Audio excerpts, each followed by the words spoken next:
Freda n'a jamais voulu ressembler à sa sœur aînée, Angela. Là où Angela était calme, réfléchie et modeste, Freda était un tourbillon, bruyante, rebelle et désespérée de fuir leur petite maison où flottait l'odeur des réchauds à pétrole et une douleur non dite.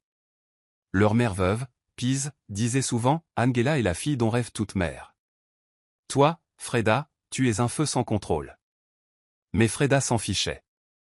À 16 ans, elle voyait déjà les règles comme des chaînes.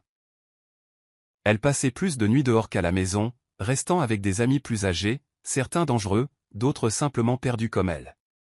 Elle voulait vivre, être libre, oublier comment leur père était mort subitement et comment leur mère était passée d'une femme vibrante à une coquille fatiguée qui ne parlait qu'en soupirs. Angela veillait souvent tard pour l'attendre, pour ensuite ouvrir la porte et voir Freda rentrer en titubant, empestant la sueur, la fumée et les erreurs. « Tu vas te brûler » chuchotait Angela. « Alors peut-être que je ressentirai enfin quelque chose » marmonnait Freda en retour. C'est au cours d'un de ces mois de folie que Freda rencontra Shuka, plus âgé, beau parleur, charmant et entièrement mauvais pour elle. Il l'a embarqué sur sa moto comme un trophée et l'a nourri de douces promesses empoisonnées. « Tu n'es pas comme les autres filles » lui chuchotait-il dans le noir. « Tu es dangereuse, j'aime ça. » Au début, Freda se sentait comme une reine, baignant dans l'attention. Mais quand ses règles furent en retard et que la panique lui tordit les entrailles, Shuka était introuvable. Son numéro ne sonnait plus. Sa moto n'est jamais revenue. Au début, elle le cacha à tout le monde. Elle masqua son ventre grossissant sous des vêtements amples et le silence. Mais Angela remarqua. Elle remarquait toujours tout.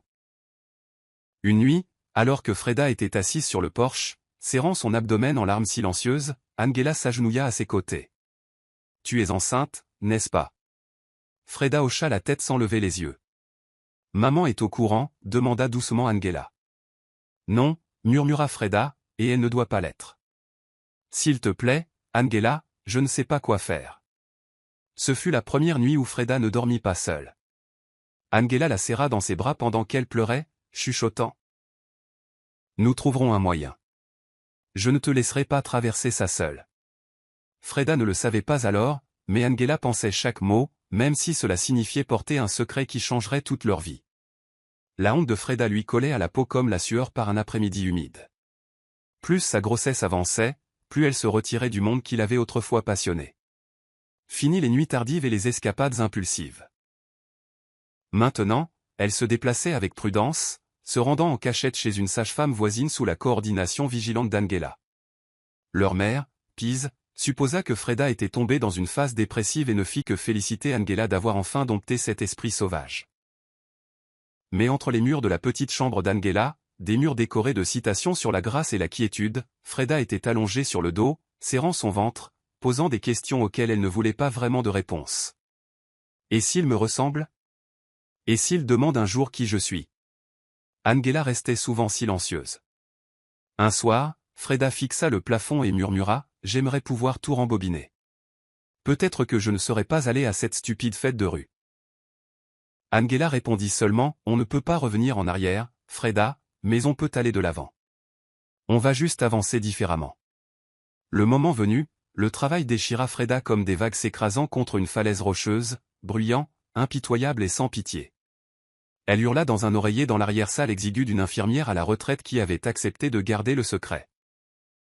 Angela lui tint la main tout au long, lui chuchotant des encouragements même si ses propres mains tremblaient.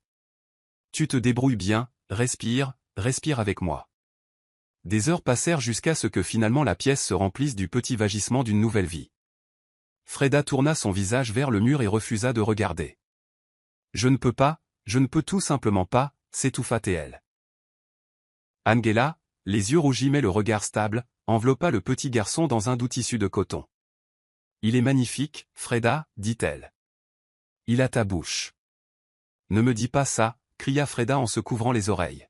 « Ne rends pas ça plus difficile. » Cette nuit-là, alors que le bébé dormait entre elles, Freda prit la décision qu'elle avait évitée. « Élève-le » dit-elle d'un murmure rauque. « Dis-lui que tu es sa mère. Je ne peux pas être ce dont il a besoin. Je vais le gâcher comme je gâche tout. » Angela ne discuta pas. Elle hocha simplement la tête, les larmes aux yeux, embrassa le front de Freda et murmura, « Alors, il est à moi maintenant. » Angela agit avec la détermination tranquille de quelqu'un décidé à protéger plus que sa propre paix. Elle rentra à la maison avec le bébé serré contre sa poitrine, racontant à leur mère qu'il était le fils d'une vieille amie décédée en couche.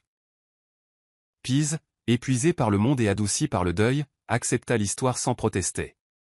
Pauvre petite chose, dit-elle en caressant les boucles sombres du bébé. Tant de bébés laissés sans mère dans ce monde cruel. Freda, fidèle à sa parole, évitait le bébé comme un secret. Elle cessa de le tenir. Elle évitait ses pleurs. Elle commença même à postuler pour des emplois de femme de ménage loin de la ville. Angela le nomma Jadon, et dès l'instant où il agrippa son doigt dans sa petite main, son cœur se réécrivit. Elle mémorisa chaque son qu'il faisait, lui chantait des berceuses pour l'endormir et le portait sur son dos même quand sa colonne vertébrale lui faisait mal. Pour le monde, elle était sa mère. Pour Jadon, elle était son monde. Mais les nuits étaient lourdes. Il y avait des moments où Angela était assise seule, regardant son neveu endormi, maintenant son fils, et luttant contre la culpabilité. Était-ce juste de lui cacher la vérité? Pouvait-elle vraiment effacer la femme qu'il avait mis au monde? Tu me remercieras un jour, lui chuchotait-elle en embrassant ses petites phalanges. Tu ne te sentiras jamais indésirable, je te le promets. Pendant ce temps, Freda sombrait davantage dans le silence. Elle prit un emploi de femme de ménage dans un hôtel à 2 villes de là et quittait la maison avant le lever du soleil chaque jour, ne rentrant qu'après la tombée de la nuit. Sa relation avec Angela devint tendue, non pas par colère, mais par une tristesse qu'elle portait toutes les deux sans jamais la nommer. « Comment va-t-il » demanda une fois Freda, se tenant à l'embrasure de la porte. « Heureux » répondit Angela sans lever les yeux. « Il dort avec les poings en l'air comme s'il était prêt à boxer le monde. » Freda força un rire qui mourut avant d'atteindre ses yeux. « Comme sa maman, j'imagine. » Mais Angela ne la corrigea pas. Elle ne le ferait pas. C'était le sacrifice. Elle élèverait Jadon dans la lumière et enterrerait les ombres en elle-même. Angela ne s'était jamais vue comme quelqu'un qu'un homme comme Francis remarquerait. Il était raffiné, brillant et de 10 ans son aîné, propriétaire de 2 agences immobilières et connu pour sa générosité discrète dans la communauté. Ils se sont rencontrés lors d'une collecte de fonds municipale où Angela, discrète et sobre dans sa robe couleur vin, n'était venue que pour aider au stand des enfants. Francis l'avait observée de loin alors qu'elle peignait délicatement un papillon sur la main d'une petite fille, la façon dont ses yeux s'illuminaient de patience et de concentration. « Vous ne parlez pas beaucoup, n'est-ce pas » demanda-t-il lorsqu'il se présenta enfin. « Pas à moins qu'il n'y ait quelque chose qui vaille la peine d'être dit » répondit Angela avec un doux sourire. Ce fut le début. Il lui apporta des livres qu'elle avait mentionnés en passant. Elle lui envoya des citations écrites sur des bouts de papier. Il admirait sa façon d'aimer sans avoir besoin d'attention. Elle admirait sa façon d'écouter avec soin. Un soir, alors qu'il passait devant une vieille église, Francis dit « Je n'aurais jamais imaginé tomber de nouveau amoureux. » Angela, surprise, se tourna vers lui. « De nouveau ?» Il hocha la tête. « Ma première femme est décédée dans un accident de voiture. Je pensais que mon cœur n'avait plus de place, jusqu'à toi. » Angela ne répondit pas pendant plusieurs secondes. La brise nocturne bruissait dans sa blouse et ses doigts tremblaient légèrement. « Je viens avec des bagages, dit-elle doucement. Un fils n'est non de mon corps mais de mon cœur. Et une sœur qui. Francis l'arrêta doucement. Je n'ai pas besoin de ton passé parfait. J'ai seulement besoin de ton présent honnête. Ses yeux piquèrent de larmes non versées. Elle avait protégé Jadon farouchement, même de la joie. Mais Francis était différent. Il venait souvent, apportant de petites voitures pour Jadon et riant des questions du bambin comme si c'était des énigmes shakespeariennes. Jadon l'adorait, comme le font les enfants lorsqu'ils sentent la sécurité. Après près d'1 an de cours lente et tendre, Francis s'agenouilla dans le parc où Angela emmenait souvent Jadon. « Veux-tu m'épouser, Angela Pessocorro » demanda-t-il. Elle hésita, non pas parce qu'elle ne l'aimait pas, mais parce que ses secrets lui collaient à la peau. « Oui » dit-elle finalement, à bout de souffle. « Oui, je le veux. » Et ainsi, son monde tranquille s'ouvrit sur quelque chose de terriblement beau. Le mariage d'Angela avec Francis fut petit, élégant et profondément émouvant. Elle remonta l'allée en tenant la main de Jadon. Et quand ils atteignirent l'hôtel, Francis se pencha pour serrer la main du petit garçon avant de le prendre dans ses bras et de déclarer « Nous sommes une famille maintenant ». Pise pleura silencieusement au premier rang, touchée par la grâce d'un nouveau départ. Freda n'était pas là. Elle avait envoyé un court texto la veille qui disait simplement « J'espère que tu trouveras la joie, Angie. Je ne peux pas y faire face, mais je prie pour toi. » Angela ne répondit pas. Elle n'en avait pas besoin. Elle portait la douleur de Freda comme une ombre sur son voile. Dans les mois qui suivirent, Angela emménagea dans la propriété de Francis sur la colline. Jadon avait maintenant sa propre chambre, une étagère à jouets qui ne semblait jamais à court de surprises et un jardin avec des citronniers et de l'espace pour courir à sa guise. Mais Angela restait profondément intentionnelle. Elle berçait encore Jadon pour l'endormir les nuits où il faisait des cauchemars, cuisait toujours son astérisque préféré avec du poisson tendre au centre, et lui chuchotait toujours « Tu es tellement désiré » à l'oreille chaque fois que le monde semblait trop bruyant. Puis, juste au moment où la vie commençait à se stabiliser, le corps d'Angela la trahit. Cela commença par une fatigue qu'elle ne pouvait secouer. Puis vinrent les saignements, la perte de poids et la peur silencieuse qu'elle enterrait derrière des sourires. Un après-midi, après une autre série de visites à l'hôpital, Francis s'assit à côté d'elle sur le bord de leur lit, ses mains froides contre les siennes. « Tu me fais peur » dit-il doucement. Angela détourna le regard, les larmes montant. « Ils disent que c'est le stade 4. C'est dans les ganglions lymphatiques. » Le silence entre eux était dévastateur. « Mais tu es forte. » dit finalement Francis, la serrant plus fort. « Tu as déjà traversé le feu. Nous allons nous battre. » Angela sourit faiblement. « Certains feux ne s'éteignent pas, mon amour. Certains changent juste la forme de ceux que nous laissons derrière nous. » Dans ces derniers mois, Angela écrivit des lettres, des pages d'amour et de souvenirs adressées à Jadon, et une enveloppe soigneusement pliée marquée simplement « Freda ». Elle les cacha au fond de sa boîte à bijoux, derrière une vieille photo d'elle et de Freda enfant. Quand elle s'éteignit paisiblement un matin, Jadon était blotti à côté d'elle, sa petite main reposant sur sa poitrine immobile, ignorant que le battement de cœur qu'il entendait chaque nuit était maintenant silence. Les jours suivant le décès d'Angela s'installèrent comme de la cendre dans le manoir, silencieux, gris, et difficile à respirer. Jadon ne pleura pas pendant des jours. Il restait assis sur le rebord de la fenêtre de sa chambre, regardant les oiseaux voler comme s'ils portaient l'esprit de sa mère dans leurs ailes. Francis fit de son mieux. Il préparait lui-même le petit déjeuner de Jadon, apprit à faire des lacets, même s'il ne l'avait pas fait depuis 20 ans, et lisait des histoires pour s'endormir avec un effort tremblant. Mais rien ne comblait le silence. Jadon devint renfermé. À l'école, il ne levait plus la main.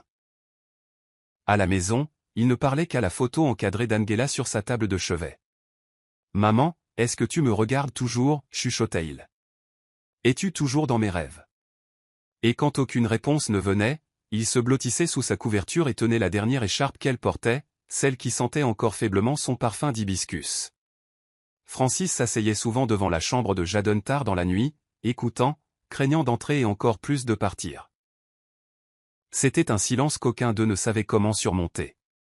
Francis se mit à suivre une thérapie de deuil, non pas pour lui-même, mais pour Jadon. « Il n'a que 8 ans, dit Francis lors d'une séance. Comment expliquer l'absence à un enfant qu'il appelle encore dans son sommeil ? Le conseiller répondit, vous ne l'expliquez pas. Vous vous asseyez avec. Laissez-le tout ressentir. Francis essaya. Il remplit les week-ends de Jadon de promenades dans le parc, de puzzles et de visites de musées. Pourtant, le garçon restait distant, ses yeux trop vieux pour son âge. Un soir, Jadon leva les yeux vers lui pendant le dîner et demanda, « Papa, si maman avait une sœur, est-ce qu'elle lui ressemblerait ?» Francis marqua une pause, pris au dépourvu. « Pourquoi demandes-tu ça » dit-il doucement. Jadon haussa les épaules. « Je me demande juste si quelqu'un d'autre dans le monde a encore son sourire. » Les mots restèrent avec Francis toute la nuit, s'enroulant autour de ses pensées comme des lianes. Il commença à se demander si voir quelqu'un qui ressemblait à Angela pourrait aider Jadon à guérir. Peut-être qu'un visage familier pourrait adoucir les arêtes vives de la perte. C'est cette idée, innocente mais chargée de sens, qui les conduirait à un restaurant un soir tranquille. Ni le père ni le fils ne savaient que leur vie était sur le point de s'entremêler avec le passé de la manière la plus inattendue. Le restaurant était comme une boîte à bijoux au coin de la rue Wayen, moderne et discret, avec un éclairage doux et des sols polis qui brillaient sous les lustres. Francis en avait entendu parler par un client qui vantait leur tilapia grillé et leurs ailes glacées au suya. Voulant faire quelque chose de différent pour Jadon, qui n'avait pas souri depuis des jours, il réserva une banquette d'angle près de la fenêtre. « Tu vas aimer cet endroit, » dit-il en ébouriffant les cheveux de Jadon alors qu'ils entraient. Jadon hocha la tête sans enthousiasme, tenant son petit carnet où il gribouillait des arbres et des toits. L'hôtesse qui les accueillit portait un badge nominatif indiquant « Freda ». Elle portait un chemisier bleu marine soigneusement rentré dans un pantalon noir, et ses cheveux étaient attachés en chignon. Mais ce ne furent ni ses vêtements ni sa posture qui laissèrent Francis pantois. C'était son visage. Il la fixa, le souffle coupé. La ressemblance était troublante. Ses yeux, ses pommettes, même la façon dont elle inclinait la tête pour écouter. C'était comme revoir Angela, 10 ans plus jeune. « Table pour deux » demanda Freda, sa voix claire mais chaleureuse. Francis hocha la tête, muet. Jadon tira sur sa manche. « Papa » murmura-t-il sans la quitter des yeux. Elle ressemble à maman. Freda cligna des yeux, clairement surprise par les mots de l'enfant. Son regard passa rapidement de Francis à Jadon, puis de nouveau à lui. « Je vais vous conduire à votre table, » dit-elle, la voix plus tendue maintenant. Alors qu'elle les menait à leur table, Francis ne pouvait s'empêcher de la regarder. Ses pensées s'emballaient. Était-ce la cousine d'Angela? Une étrangère avec les mêmes gènes? Il savait qu'Angela avait une sœur cadette, mais elle n'en avait jamais parlé en détail. Elle est partie il y a longtemps, avait dit Angela doucement une fois quand il avait demandé. Je ne sais même plus où elle est. Mais maintenant, Francis n'en était plus si sûr. Et Jadon? Jadon n'arrêtait pas de fixer l'hôtesse, les sourcils froncés dans une réflexion silencieuse. Elle parle comme maman, murmura-t-il. J'ai senti quelque chose dans mon ventre quand elle a souri. Le reste du dîner se passa dans un silence quasi total, chaque bouchée ayant le goût de questions sans réponse. Quand ils quittèrent le restaurant, Francis ne put s'empêcher de jeter un dernier regard en arrière. Freda avait disparu à l'arrière, mais quelque chose en lui savait que ce n'était pas une coïncidence, loin de là. Alors qu'il sortait du restaurant dans l'air frais du soir, Jadon s'arrêta brusquement sur le trottoir et leva vers Francis des yeux grands et interrogateurs. « Papa » dit-il doucement, serrant la main de son père. « Cette hôtesse, elle ressemble exactement à maman. »« Tu n'as pas vu ?» Francis se figea en plein pas. L'honnêteté dans le ton de Jadon ne laissait aucune place au déni.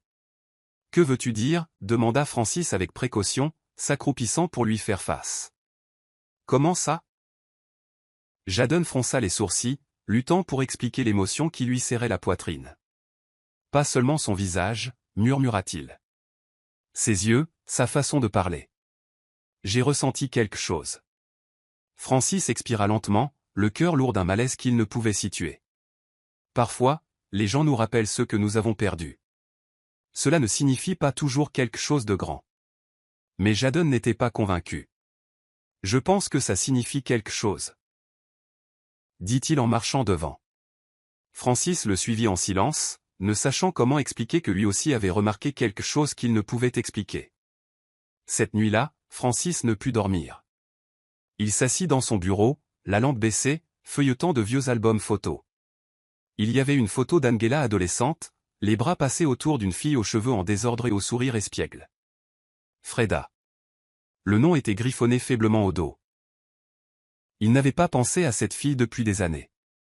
Angela avait à peine parlé de sa sœur, et quand elle le faisait, c'était avec retenue, comme si elle ouvrait une blessure scellée.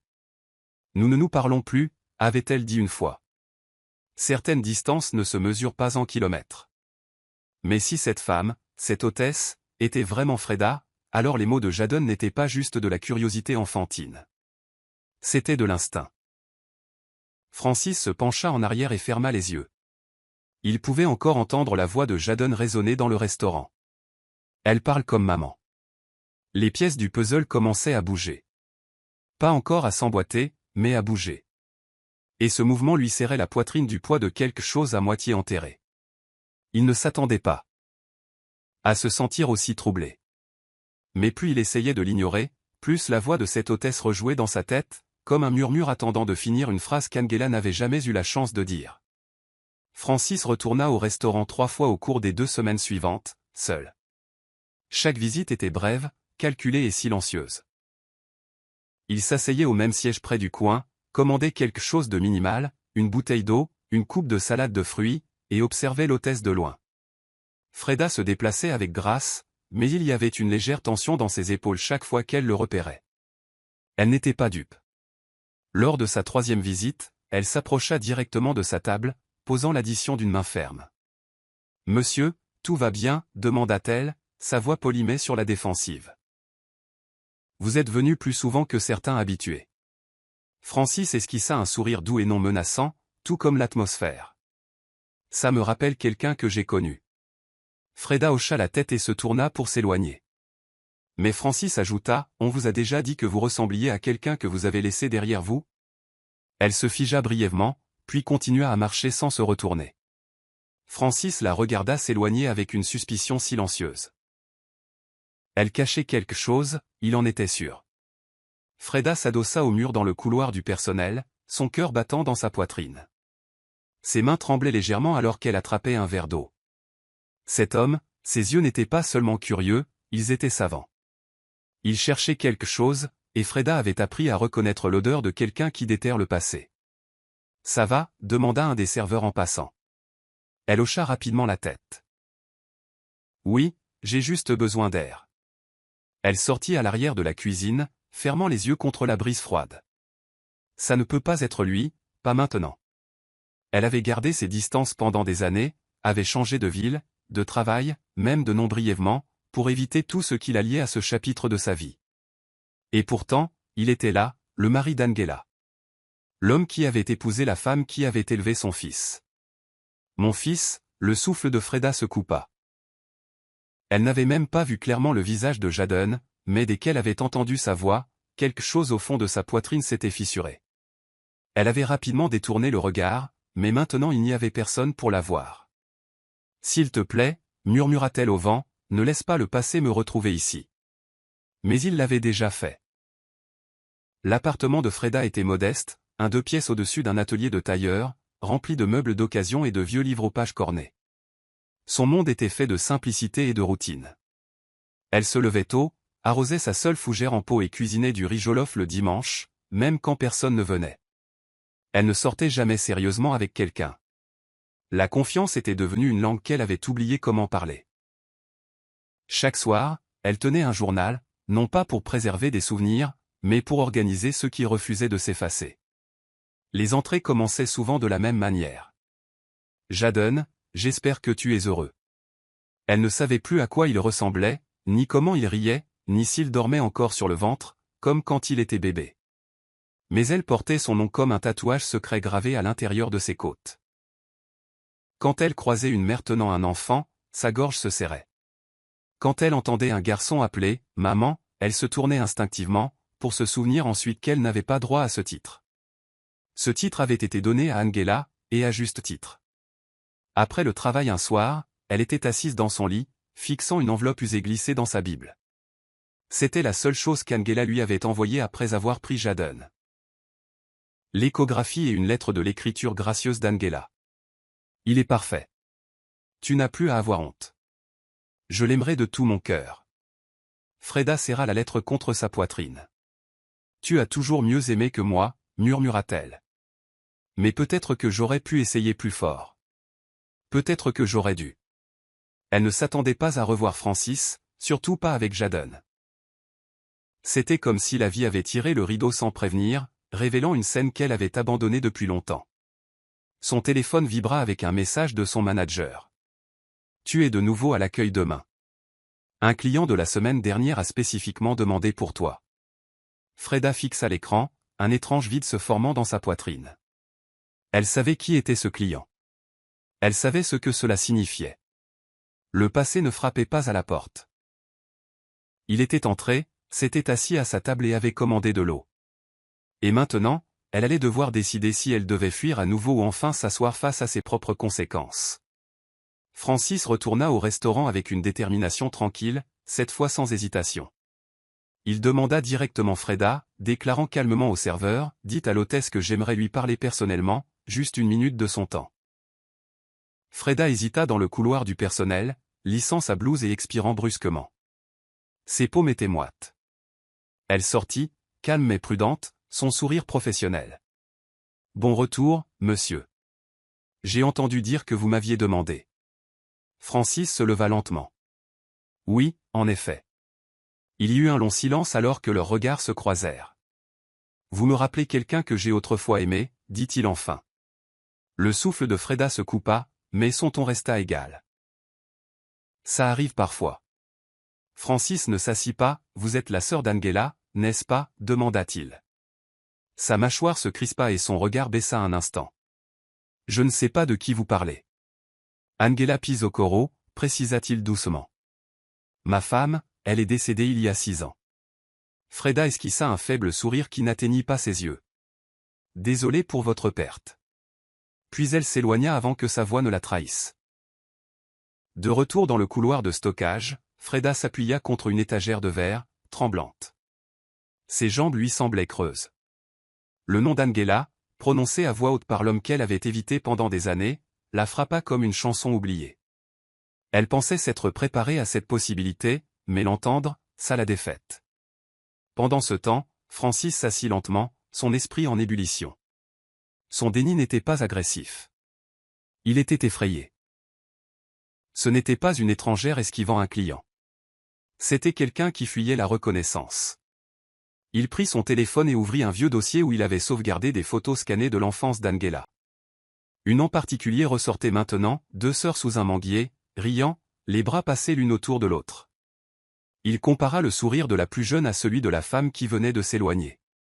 Identique. Il baissa les yeux sur la boisson intacte devant lui. « Que diable caches-tu, Freda » se murmura-t-il. De l'autre côté du restaurant, Freda se tenait dans le vestiaire du personnel, se regardant dans le miroir. « Tu n'avais pas le droit de l'amener ici, Angie » chuchota-t-elle, tremblante. « Tu avais promis de le protéger.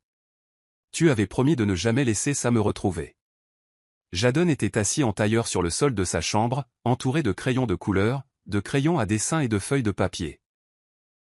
Il n'avait jamais été l'enfant le plus bavard de la classe, mais il avait toujours eu une façon de capturer avec des mots ce qu'il ne pouvait expliquer. Les mains de sa mère, l'aspect du ciel le jour de sa mort, et maintenant, la femme du restaurant. Son visage était gravé dans sa mémoire. Il ne pouvait pas l'oublier, peu importe ses efforts. « Je la connais d'une manière ou d'une autre », murmura-t-il à voix haute en ombrant ses hautes pommettes. « Mais pas comme quelqu'un que j'ai rencontré hier. Comme quelqu'un qui a toujours été là. » Francis, passant devant la porte légèrement ouverte, s'arrêta en entendant la voix de son fils. Il observa Jadon un moment en silence, son cœur battant à la vue du portrait. « Qui est-ce » demanda-t-il doucement. Jadon leva les yeux et haussa les épaules. « L'hôtesse de cet endroit. Son sourire ressemble à celui de maman. Ça me fait chaud et ça me serre la poitrine en même temps. » Francis entra et s'assit sur le lit. « Penses-tu qu'elle te rappelle ta mère parce qu'elle lui ressemble ? Ou parce que tu ressens quelque chose de plus profond ?» Jadon fronça les sourcils et appuya sa tête sur ses genoux. « Je ne sais pas, papa, mais c'est comme quand tu te souviens d'une chanson que tu aimais et que tu l'entends à nouveau et que tu sais, tout simplement. » Francis ne dit rien, mais il savait que ce n'était pas un caprice d'enfant. Ce garçon avait toujours été perspicace d'une manière qui émerveillait même Angela. Jadon feuilleta les autres dessins qu'il avait faits en secret, des variations du visage de Freda. Un souriant, un triste, et un où elle avait l'air sur le point de pleurer. « Elle ressemble à quelqu'un qui m'a laissé derrière », murmura Jadon. « Mais je ne la déteste pas », Francis attrapa la main du garçon. « Si cette femme est liée à toi d'une manière ou d'une autre, je te le promets, fils, nous découvrirons la vérité. Tu mérites de savoir. » Jadon hocha lentement la tête, regardant de nouveau le dessin. « Je pense qu'elle me connaît déjà », dit-il à voix basse. Francis ne demanda pas ce qu'il voulait dire. Le ton du garçon était trop empreint de certitude, et dans son cœur, Francis avait déjà commencé à se préparer à une vérité qui pourrait tout changer. Le lendemain matin, Francis se rendit dans le quartier tranquille de la ville où Pise, la mère d'Angela et de Freda, vivait dans un petit bungalow entouré de haies d'hibiscus et de rideaux de fenêtres délavés. Il y avait des années qu'il ne lui avait pas rendu visite, et au moment où elle ouvrit la porte, 1000 choses non dites passèrent silencieusement entre eux. « Francis » dit Pise, la voix tremblante. « Tu es venu. » Il hocha doucement la tête.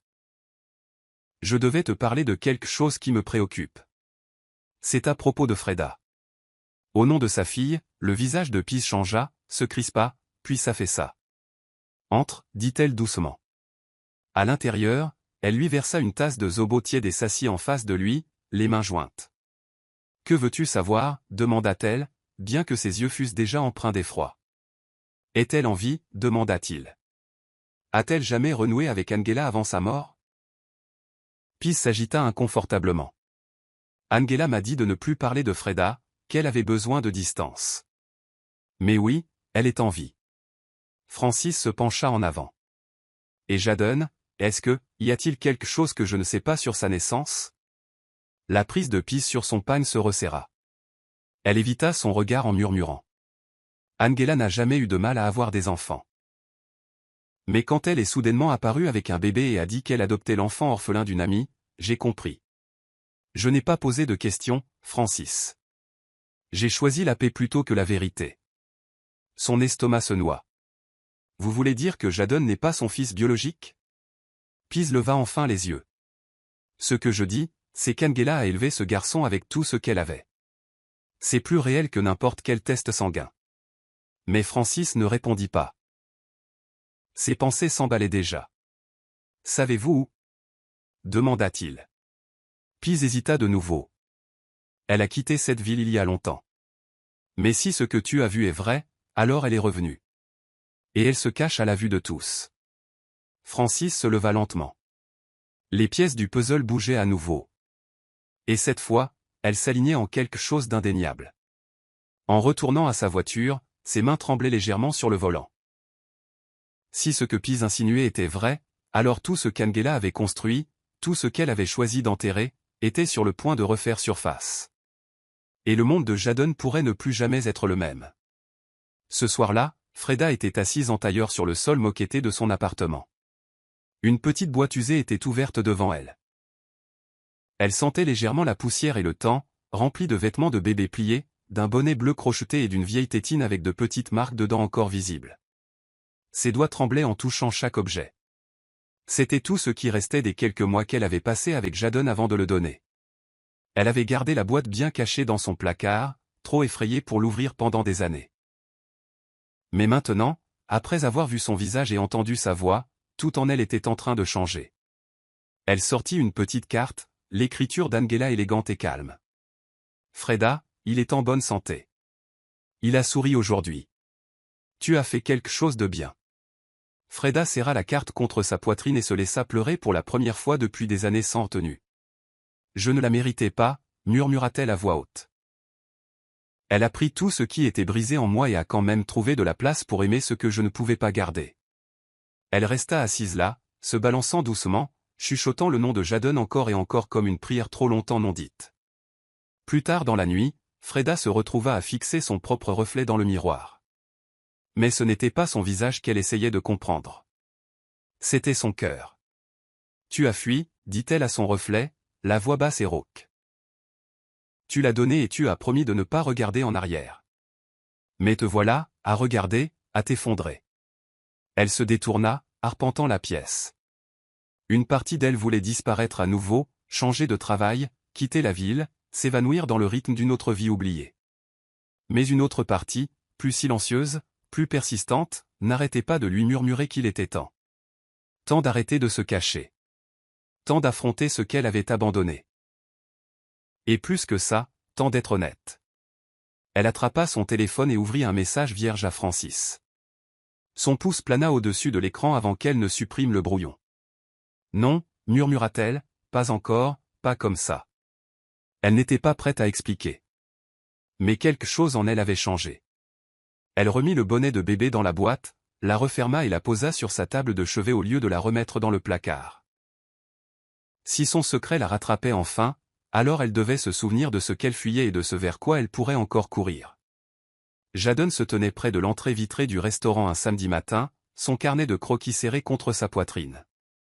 Francis l'avait autorisé à venir seul, avec la promesse du gérant de garder un œil sur lui, afin de donner au garçon un peu d'indépendance et de tranquillité. « Tu es sûr que ça ira ?» avait demandé Francis dans la voiture. « Je veux juste faire un croquis, papa » avait répondu doucement Jadon. « Ça me donne l'impression qu'elle est toujours là. » À l'intérieur, les yeux de Freda s'écarquillèrent légèrement en le voyant approcher. « Salut », le salua-t-elle en s'agenouillant pour le regarder dans les yeux. « Tu es revenu. » Jadon sourit timidement. « Je voulais redessiner l'endroit, et peut-être te parler. Si ça ne te dérange pas. » Freda déglutit difficilement mais hocha la tête. Bien sûr que ça ne me dérange pas, elle le conduisit à une banquette vide, lui apporta une boisson fraîche et s'assit en face de lui. Le regarder ouvrir son carnet de croquis était comme voir un souvenir se réveiller en temps réel. Pendant qu'il dessinait, Jadon leva les yeux et inclina la tête avec curiosité. « Tu sens comme l'écharpe de ma mère, dit-il, sans filtre.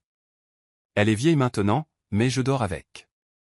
Ça sent les fleurs et le savon. » Freda cligna rapidement des yeux, luttant pour garder son visage calme. « C'est une belle chose à se souvenir, » réussit-elle à dire. Jadon haussa les épaules. « Parfois, j'ai l'impression de te connaître. Pas en te rencontrant, mais de quelque chose de plus profond. » Il appuya un crayon sur la page.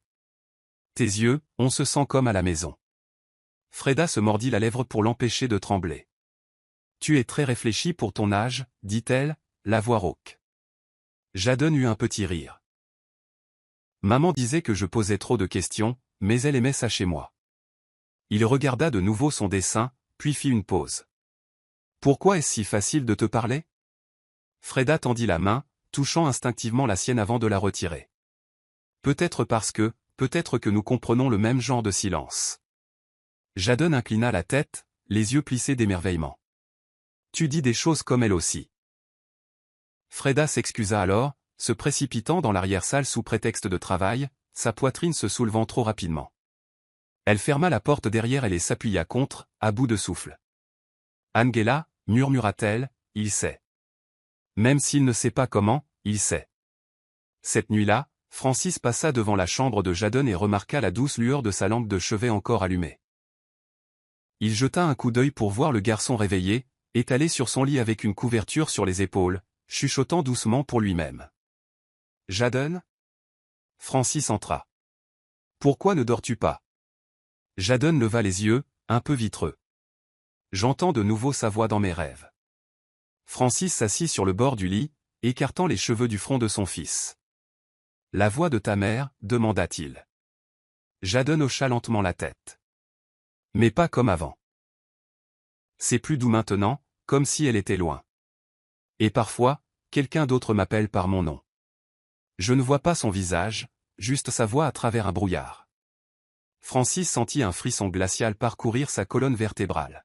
« Que dit-elle » demanda-t-il. Jadon hésita, puis murmura, « Elle dit juste mon nom. » Comme si elle avait peur que je ne réponde pas, Francis resta silencieux, ne sachant que dire. Jadon se blottit contre lui. « Papa, est-ce que c'est bizarre que je me sente calme quand je parle à cette hôtesse ? Comme si je la connaissais depuis toujours. » Francis l'enlaça de son bras. « Non, mon fils, ce n'est pas bizarre du tout. Certaines connexions n'ont pas besoin d'explication. Elles sont juste là. » Jadon bâilla, puis leva les yeux. « Si elle connaissait maman, est-ce qu'elle me le dirait ? Est-ce qu'elle le voudrait ?» Francis fixa la pénombre un long moment. Parfois, les gens portent des histoires dans leur cœur pendant longtemps, craignant ce qui arrivera s'ils les racontent. Mais la vérité finit toujours par trouver son chemin. Jadon hocha la tête, posant sa tête sur les genoux de Francis. « J'espère qu'elle me le dira. Je pense qu'elle a quelque chose à dire. » Francis regarda son fils s'endormir, le cœur endolori de peur et d'espoir. Il savait qu'ils étaient au bord de quelque chose de plus profond, et qu'il ne faudrait pas longtemps avant que les voix du passé, celles d'Angela, de Freda, et même la sienne ne se heurtent en un moment où la vérité ne pourrait plus être réduite au silence. Francis n'avait pas visité la tombe d'Angela depuis près d'1 an. Non pas parce qu'il ne s'en souciait pas, mais parce qu'à chaque fois qu'il se tenait à côté du marbre froid, sa culpabilité s'enfonçait plus profondément dans sa poitrine. Il lui avait promis une vie de paix. Pourtant, maintenant, tout changeait autour de secrets qu'elle n'avait jamais révélés. Par un jour de pluie, il traversa le cimetière, un parapluie tremblant légèrement dans sa main. Il se tint silencieusement près de sa dernière demeure, les yeux balayant le nom gravé en or, Angela Pisocoro, épouse et mère bien-aimée. Pendant un long moment, il ne dit rien. Puis, lentement, sa voix perça le bruit de la pluie qui tombait. « Angela, que m'as-tu caché » murmura-t-il. « Avais-tu l'intention de me le dire un jour ? À propos d'elle ? À propos de Jadon ?» Ses mains se crispèrent. Il la voit et dit qu'il te sent. Quel genre de lien est-ce, si ce n'est un lien de sang ? Il posa une petite pierre sur la tombe, une tradition silencieuse de souvenirs. Sa voix se brisa de nouveau. Il change, Angela. Il est curieux. Je ne peux pas lui mentir si cette chose est vraie. Francis ferma les yeux.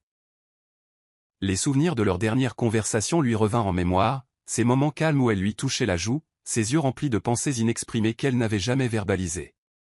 Il avait toujours pensé que c'était la peur de mourir. Mais peut-être que c'était autre chose. Peut-être que c'était le fardeau d'une vérité qui n'était pas seulement la sienne. Alors qu'il se tournait pour partir, il s'arrêta et ajouta une dernière chose à voix basse. C'est un bon garçon. Tellement bon. Et si Freda est vraiment sa mère biologique, je jure que je le protégerai de la confusion, de la douleur, même si cela signifie affronter chaque ombre dont tu as essayé de nous épargner. Quand il rentra à la maison, Jadon dormait sur le canapé, son carnet de croquis posé sur sa poitrine. Francis s'assit à côté de lui et regarda le dernier dessin. C'était de nouveau Freda, mais cette fois, elle tenait la main d'une silhouette d'ombre d'un garçon.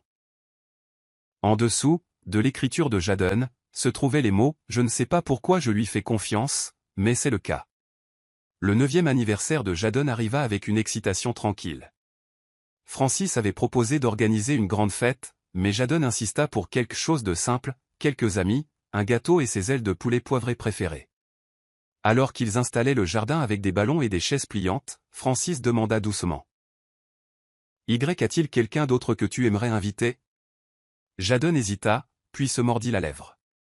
« Penses-tu que l'hôtesse du restaurant pourrait venir » Francis cligna des yeux, surpris, mais il vit le désir dans les yeux de son fils.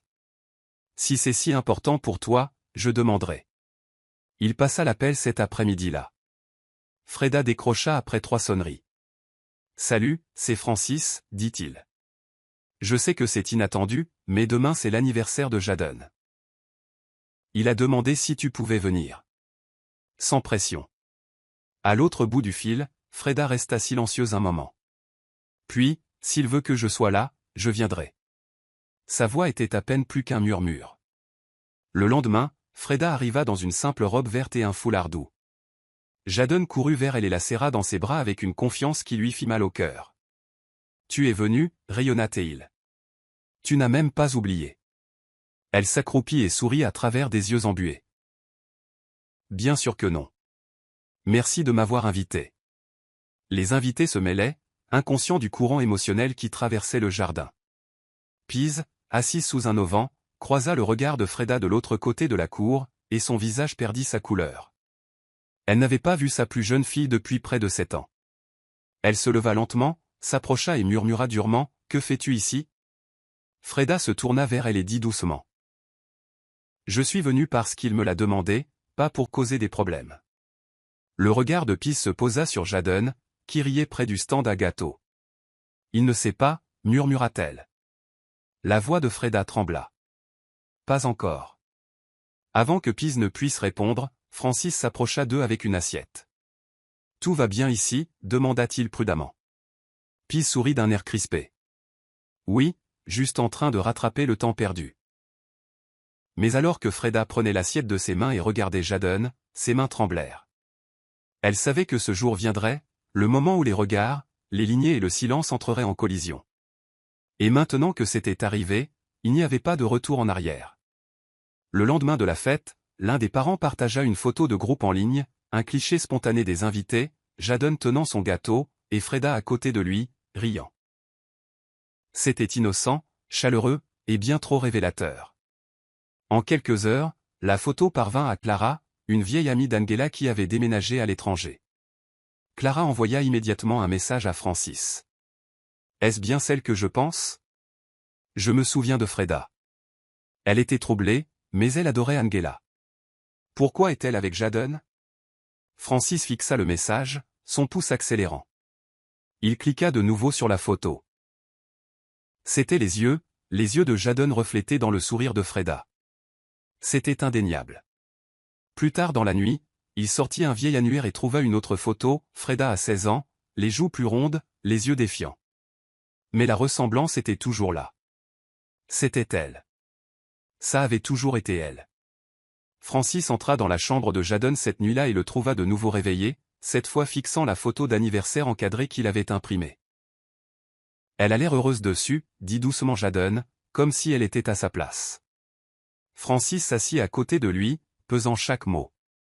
Parfois, les gens réapparaissent dans nos vies pour une raison, commença-t-il, même quand on pensait que leur histoire était terminée depuis longtemps. Jadon le regarda avec des yeux vifs et interrogateurs. Elle connaissait maman, n'est-ce pas? Francis hocha lentement la tête. Oui, elle la connaissait. Mais je pense qu'il y a plus. Murmura Jadon. Il posa sa main sur la photo. Je pense que je viens d'elle. Francis déglutit difficilement, le cœur brisé par la sagesse tranquille du garçon. Nous allons découvrir toute la vérité, Jadon, dit-il doucement. Fini les demi-histoires. Tu mérites de tout savoir. Jadon se blottit contre lui, sa voix presque inaudible. Même si ça fait mal. Francis lui embrassa le front. Même dans ce cas. Surtout dans ce cas. Francis n'avait pas ouvert le tiroir du bas de l'ancienne commode d'Angela depuis la semaine suivant ses funérailles. Il sentait encore faiblement sa lotion à la lavande et le vieux papier. Un soir agité, alors que Jadon s'était couché tôt, Francis se retrouva debout là, attiré par le poids de questions trop longtemps restées sans réponse. Il déverrouilla le tiroir et l'ouvrit lentement. À l'intérieur se trouvait une petite boîte en velours, du genre qui contenait autrefois des bijoux, mais qui contenait maintenant des lettres pliées, des photographies et une enveloppe usée avec une écriture audacieuse sur le devant, pour le jour où la vérité deviendra nécessaire. Ses doigts tremblaient en l'ouvrant. À l'intérieur se trouvait une seule page, l'écriture soignée d'Angela remplissant les marges d'amour et de chagrin. Si tu lis ceci, cela signifie que quelque chose que j'espérais rester enfoui a refait surface. Jadon n'est pas mon fils de naissance. C'est le fils de Freda. Elle me l'a donné quand elle ne pouvait pas l'élever. Je l'ai aimé comme j'ai pu. S'il te plaît, protège-le de la douleur, mais jamais de la vérité. Francis s'assit lentement, la lettre pressée contre sa poitrine. Ses yeux brûlaient de larmes qui ne tombèrent jamais. Tout s'aligna enfin. Le lien de Jadon avec Freda, l'évitement nerveux de Freda, les fardeaux silencieux d'Angela. La femme qu'il avait épousée n'avait jamais menti, mais elle avait choisi le silence comme bouclier. Maintenant, c'était à Francis de porter les conséquences. Il relut la lettre plusieurs fois avant de la plier soigneusement et de la remettre dans la boîte, à côté de la chaussette de bébé qu'Angela avait incluse. Puis il attrapa son téléphone et appela Freda. Elle décrocha à la deuxième sonnerie. Francis, sa voix était prudente. Il s'éclaircit la gorge. Je sais. Angela me l'a dit. J'ai trouvé la lettre. Il y eut un silence au bout du fil. Puis le son de son souffle qui se coupe. Je voulais te le dire, dit-elle. Mais je ne pensais pas en avoir le droit. La voix de Francis était calme mais ferme. Il ne s'agit plus de droit maintenant, Freda. Il s'agit de responsabilité. Jadon mérite d'entendre ça, honnêtement, de quelqu'un qui l'a vécu. De toi. Elle murmura en retour, et s'il me déteste? Francis expira lentement. C'est un enfant, Freda. Il ne déteste pas. Mais il se sentira confus si nous ne lui apportons pas de clarté.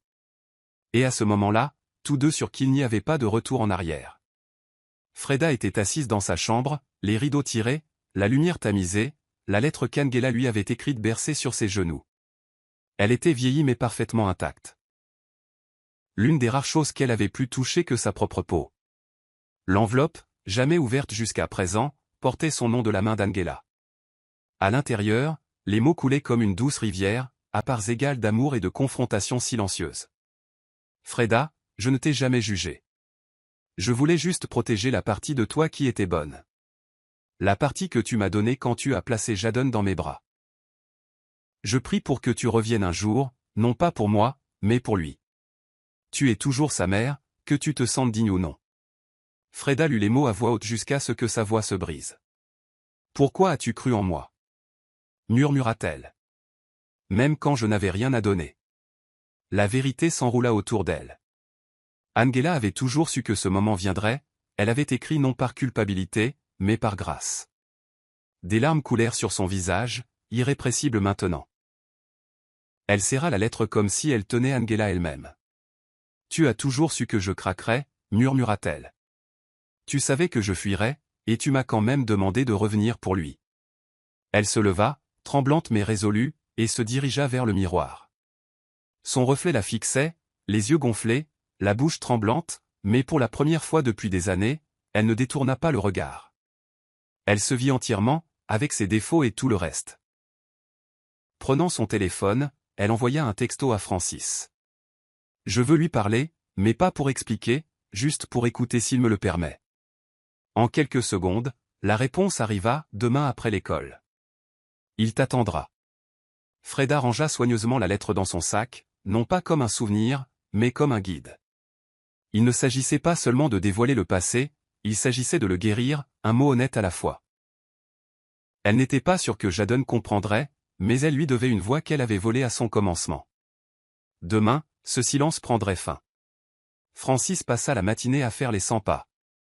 Toutes les quelques minutes, il vérifiait l'allée, puis la chambre de Jadon, puis de nouveau l'horloge. Pise avait appelé la veille, ayant eu des nouvelles de Freda. Elle était incertaine, voire craintive, de l'effet que cela aurait sur Jadon. C'est encore un enfant, avait-elle prévenu. Certaines vérités sont trop lourdes. Mais Francis avait seulement répondu, certains silences sont plus lourds. Maintenant, il se tenait à la fenêtre du salon alors que la camionnette de l'école de Jadon s'engageait dans le portail. Le garçon sauta avec son sac à dos se balançant et son visage radieux, ignorant ce qui l'attendait à l'intérieur. « Salut, papa » gazouilla-t-il, laissant tomber son sac et se dirigeant vers le réfrigérateur. Francis appela doucement. « Jadon, viens ici, s'il te plaît. Il y a quelqu'un qui t'attend dans le bureau. » Jadon s'arrêta. « Qui ? » ?»« La dame du restaurant, » dit Francis. « Elle veut te parler. » Jadon se figea. « Quelque chose ne va pas ? » ?»« Non, » dit doucement Francis. « Elle veut juste parler, et tu mérites d'entendre ce qu'elle a à dire. » Jadon entra lentement dans le bureau, le cœur battant, et la voilà, Freda, assise bien droite, les mains jointes sur ses genoux. Elle se leva à son entrée, sa voix douce. « Re-salut, Jadon. » Il la regarda, confus mais calme. « Pourquoi es-tu ici ?» Elle déglutit difficilement. « Parce qu'il y a quelque chose d'important que je dois te dire, et je ne voulais pas que tu l'apprennes de quelqu'un d'autre. » Jadon cligna des yeux. « C'est à propos de maman ?» Freda hocha la tête. « D'une certaine manière, oui. » Elle attrapa dans son sac la lettre d'Angela, mais ne l'ouvrit pas encore. « Jadon, quand tu es né, ta mère, Angela, est celle qui t'a élevé. Elle t'aimait plus que tout, mais ce n'est pas elle qui t'a mis au monde. » Les yeux de Jadon s'écarquillèrent, son souffle se coupa. « Que veux-tu dire ?» La voix de Freda trembla. « Je suis ta mère biologique. Je t'ai eue quand j'étais très jeune. Je ne pouvais pas m'occuper de toi, alors je t'ai donné à la seule personne que je savais capable de t'élever correctement, ma sœur. » Le silence s'épaissit. Puis Jadon murmura, « Alors, tu es la sœur de maman ?» Freda hocha la tête, les yeux piquants. « Oui, et je n'ai jamais cessé de penser à toi. » Jadon ne s'enfuit pas. Il ne pleura pas. Il resta juste là, respirant lentement alors que le monde se dérobait sous ses pieds. Freda a à peine réussi à sortir de la maison avant que le poids du moment ne l'écrase. Elle se tenait près de la clôture du jardin de Francis, les mains agrippées au barreau de fer alors que sa respiration venait par vagues saccadées. À l'intérieur de ce bureau, elle avait enfin exprimé la vérité qui avait vécu en elle comme une pièce scellée, et maintenant que la porte était ouverte, elle ne pouvait s'empêcher de trembler. Ses genoux fléchirent, et elle glissa sur l'herbe, enfouissant son visage dans ses paumes. « J'ai attendu trop longtemps. » murmura-t-elle à travers ses larmes. « J'ai volé la seule chose dont un enfant ne devrait jamais être confus, d'où il vient. » Ses sanglots étaient gutturaux, forts, sans filtre. Francis, qui observait tranquillement depuis le porche, n'interrompit pas. Il la laissa pleurer, sachant que ce n'était pas une dépression. C'était un dénouement, une libération qu'elle retenait depuis près d'une décennie. Il n'a pas pleuré, dit-elle quand Francis s'approcha doucement.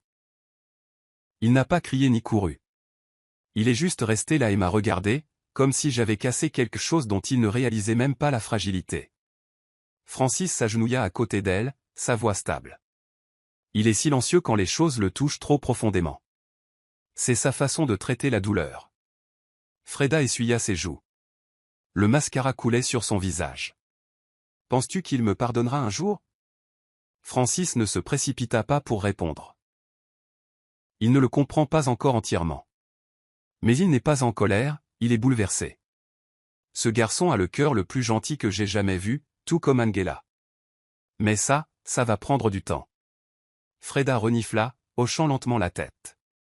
Je n'avais jamais prévu de revenir dans sa vie. Mais j'ai vu ses yeux, et je ne pouvais plus respirer. Il ressemblait à moi et à Angela, tout à la fois. Et j'ai voulu disparaître à nouveau, mais il n'arrêtait pas de m'attirer. Francis posa une main douce sur son épaule.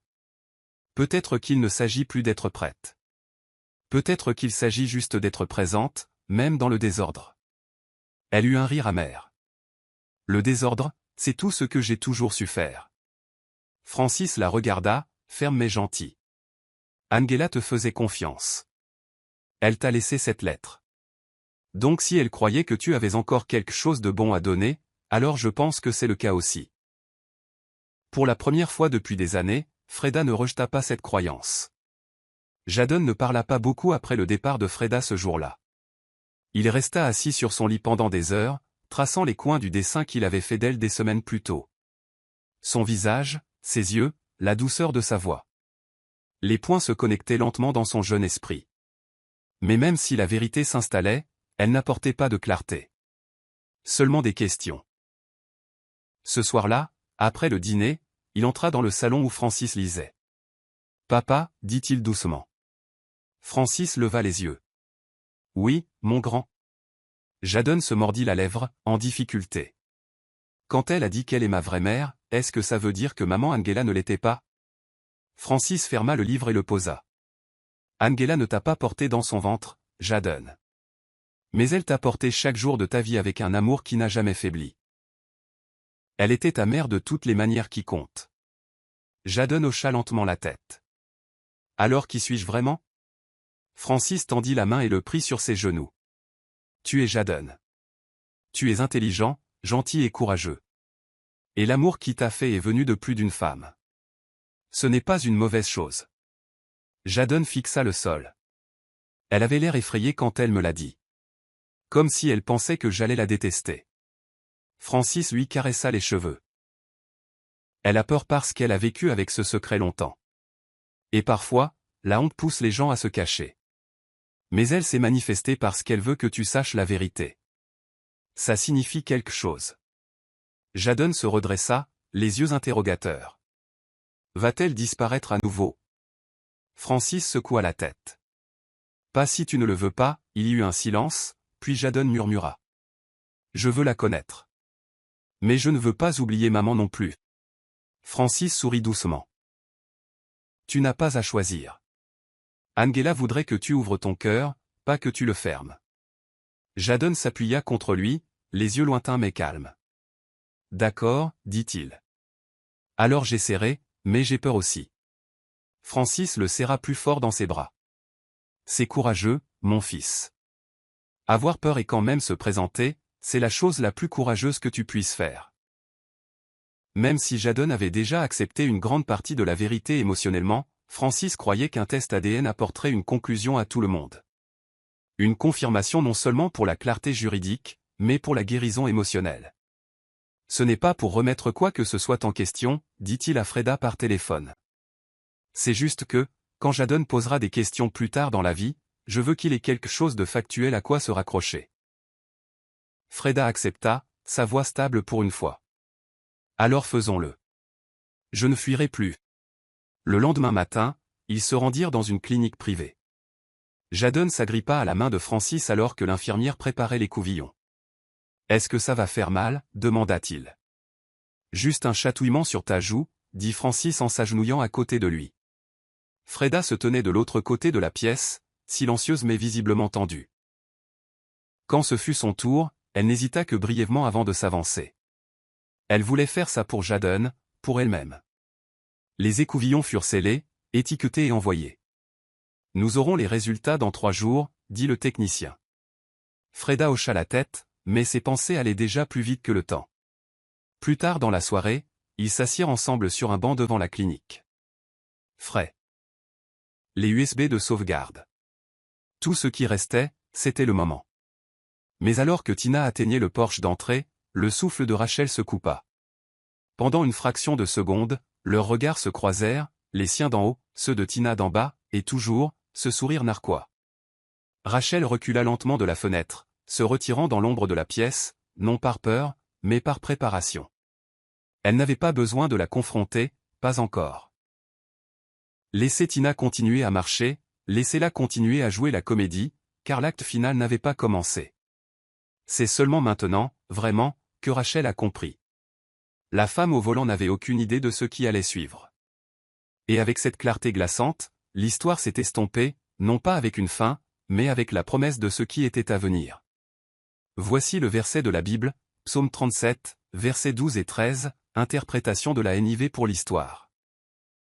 Bien que Tina ait comploté et que Bruce ait permis son silence, la vie de Rachel a été préservée, non par chance, mais par un timing divin et une protection invisible. Tout comme ce verset le déclare, Dieu voit ce que l'homme cache, et peu importe combien de temps le mal parade déguisé, sa fin est assurée. Morale de l'histoire, le parcours de Rachel nous enseigne que la survie n'est pas seulement physique, elle est émotionnelle, spirituelle et mentale. La vraie force ne consiste pas à se battre plus fort, mais à attendre, observer et frapper avec sagesse. La lumière n'a pas besoin de crier pour dissiper les ténèbres, elle n'a qu'à endurer. C'est la fin de l'histoire. Qu'avez-vous appris de cette histoire? Déposez vos pensées dans la section des commentaires. Laissez un j'aime, et n'oubliez pas de vous abonner et d'activer les notifications de publication, afin d'être averti chaque fois que nous publierons nos prochaines vidéos. Partagez également cette vidéo avec quelqu'un qui pourrait être intéressé. Merci beaucoup d'avoir regardé.